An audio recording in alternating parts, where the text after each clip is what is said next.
enfants peuvent me téléphoner. Écoutez bien mon numéro. C'est à Noël que tout se joue pour réaliser un bon chiffre d'affaires sur l'année. En 2 mois, on fait la moitié de notre chiffre d'affaires de l'année.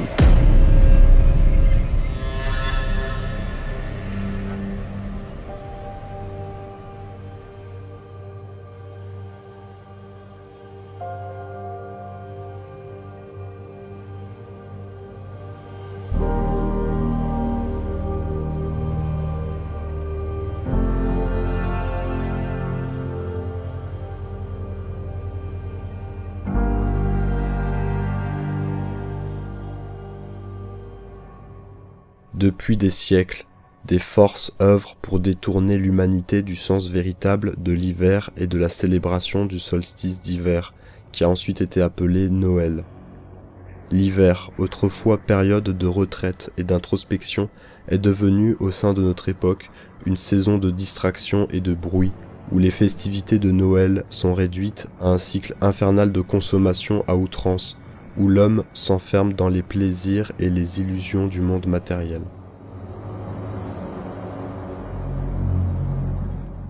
Déjà à l'époque, cette période a été abattardie par l'Église catholique et les chrétiens qui ont placé la naissance de Jésus au 25 décembre, au moment des fêtes païennes du solstice d'hiver, où nos ancêtres célébraient la renaissance de la lumière au cœur des nuits les plus longues de l'année.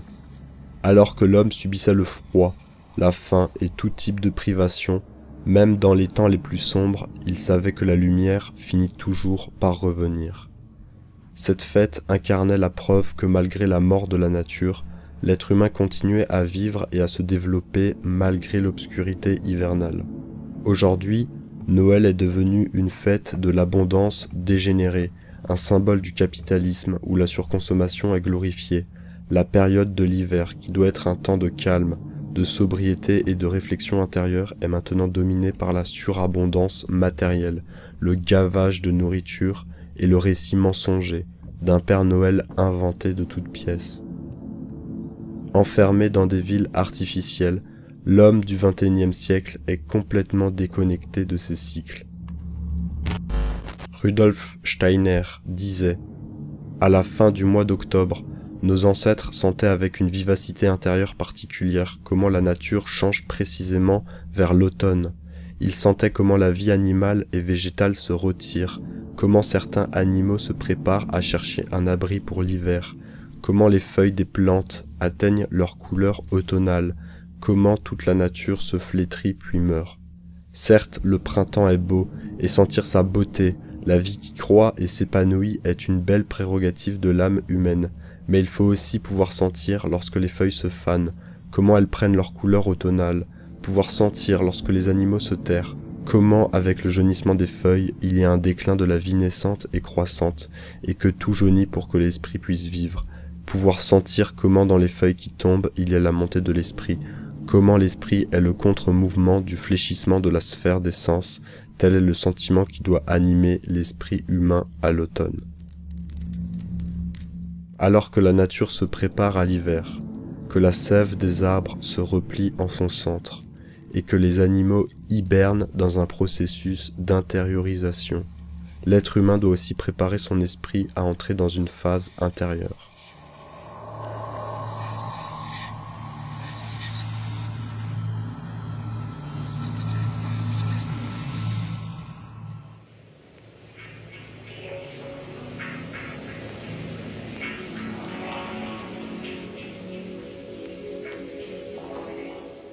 Plus les couleurs vibrantes de l'automne se fanent, plus les parfums de la terre se dissipent, plus les goûts des fruits s'atténuent, plus les bruits de la vie extérieure se font rares, plus l'hiver dépouille notre environnement de ses stimulations sensorielles, plus il nettoie nos corps physiques et énergétiques de toutes les interférences extérieures et les recentre vers une reconnexion intérieure de l'être.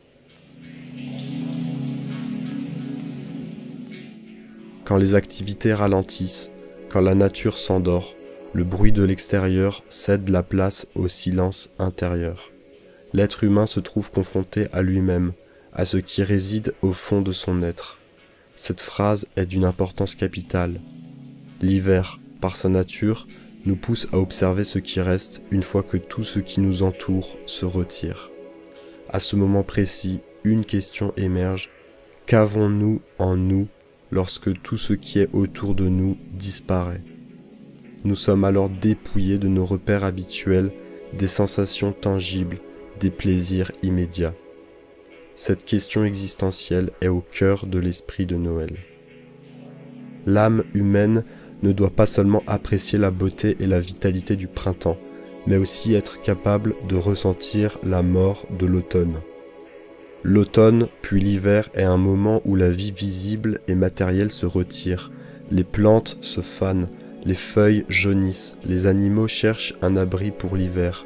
À première vue, cela peut être perçu comme un déclin, une mort apparente du cycle de croissance observé au printemps et en été. Mais la réalité est que la décroissance du monde visible mène à la croissance du monde invisible. Contrairement aux chrétiens, la véritable résurrection ne se situe pas au début du printemps, à Pâques, qui représente la résurrection de la nature et du monde matériel. Bien avant le christianisme, les païens célébraient la fête de la résurrection fin octobre, qui marque le début de la mort matérielle, et donc le commencement de la vie immatérielle. Dépouillé des forces de la nature, l'homme accède ensuite à une nature supérieure qui transcende le règne végétal et animal. Ce déclin de la vie matérielle est en fait une montée de la vie spirituelle. Autrement dit, lorsque la nature physique s'affaiblit et meurt, l'esprit émerge. Ce que l'on pourrait percevoir comme une disparition ou une mort du monde extérieur est en réalité une invitation à un voyage profond en soi. Le flétrissement et la mort propres à l'hiver sont donc des étapes nécessaires pour que la vie spirituelle puisse se lever, un peu comme si la mort de la matière libérait la lumière spirituelle.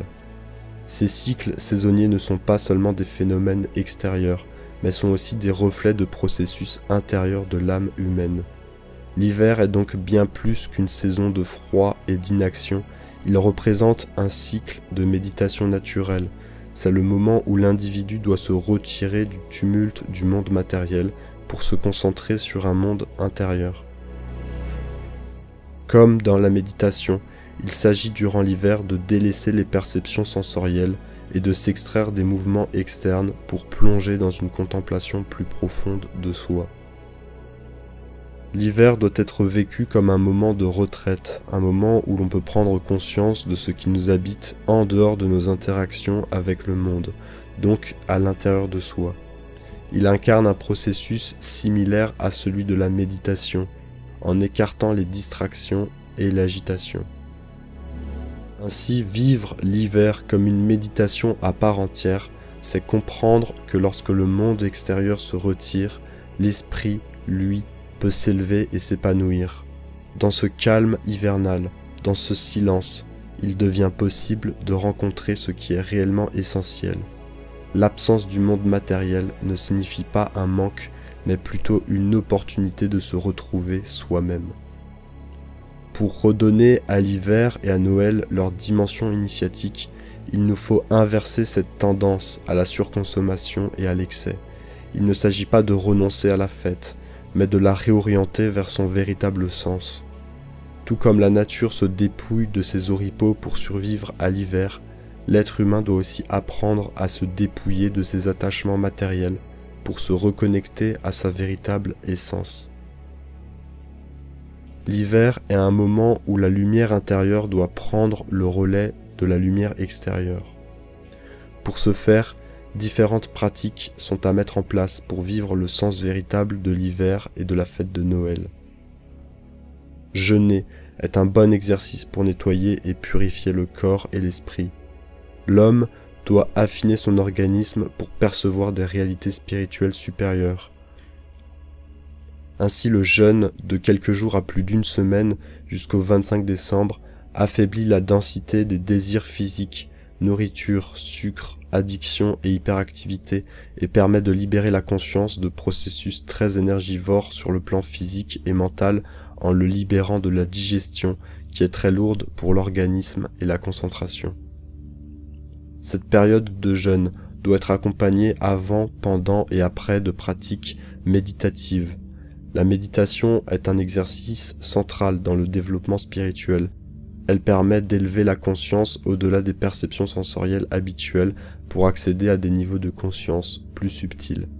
La méditation crée un espace intérieur où l'âme humaine peut entrer en contact avec des forces spirituelles, souvent invisibles dans la vie quotidienne. C'est aussi un moyen de se synchroniser avec les rythmes cosmiques, notamment ceux de l'hiver, une période propice à l'introspection et au silence intérieur. Vivre le froid de manière consciente et s'exposer à lui quotidiennement force également l'individu à se tourner vers l'intérieur et à puiser dans ses ressources pour survivre et se nettoyer intérieurement. Le fait de s'exposer au froid de manière contrôlée, comme avec des randonnées de plusieurs jours, des bains froids ou des respirations spécifiques, aide à revitaliser le corps et à renforcer l'esprit. Cela permet aussi de sortir de la zone de confort et d'apprécier pleinement la chaleur intérieure, tant physique que spirituelle.